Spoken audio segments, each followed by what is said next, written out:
father alone, and to him only at such a time as this. "Well," she said belligerently, and her eyes fixed on her father as steadily and as angrily as those of a man. "Your hands was made for feet. Go back to the kitchen. We don't need you till the boys is through with their coffee. Too bad, Maury." "Ha! Nothing at all," said the latter heartily, and waved the matter out of existence. He might banish Jack from his thoughts with a gesture, but he could not drive away her thoughts of him so easily, it seemed, for she stopped in the shadow of the doorway which led to the kitchen, and stared back with big eyes at the cowpuncher. "Who you taking to the dance?" said her father. "Dolly Maxwell," said Maury, naming the prettiest girl in many, many miles.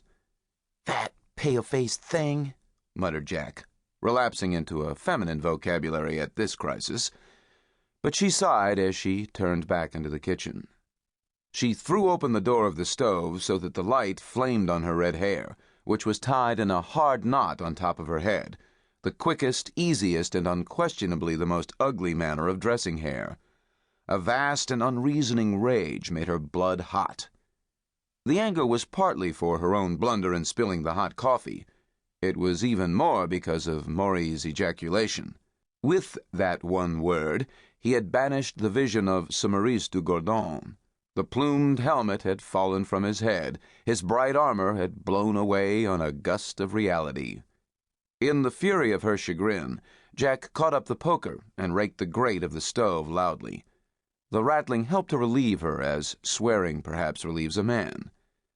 In the midst of the racket, she heard a chuckle from the dining room, and her blood went cold at the thought that someone might understand the deeps of her shame and wrath.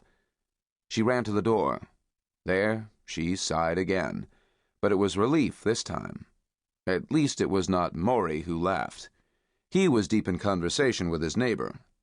She swept the other faces with a quick glance that halted at a pair of bright, quizzical eyes. Only one man had apparently understood the meaning of her racket at the stove. "That bum," said Jack, and turned on her heel. But something made her stop and look back. Perhaps it was the brightness of those eyes. Certainly nothing else could have made her look twice at this fellow.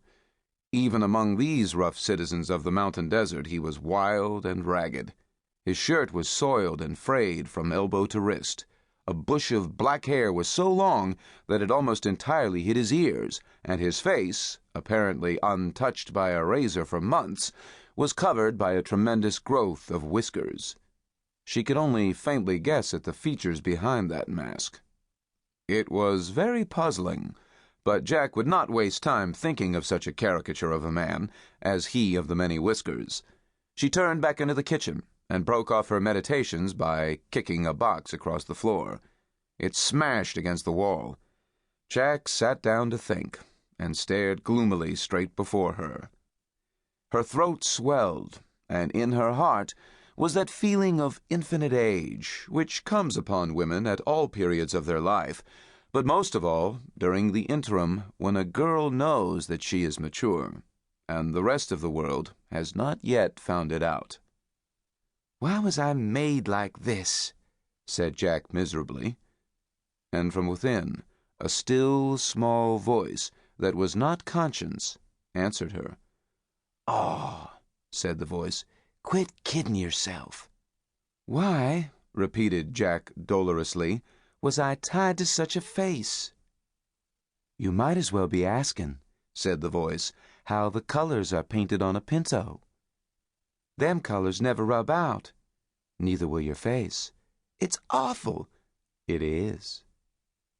She stood in front of the speckled mirror. "There's something wrong with the way I fix my hair," she muttered.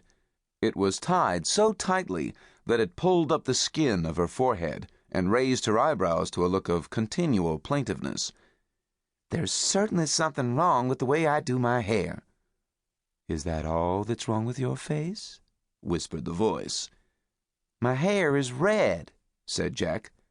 "Like paint," said the voice. "There's no help?" "None." To escape from this merciless dialogue, Jack went back to her post.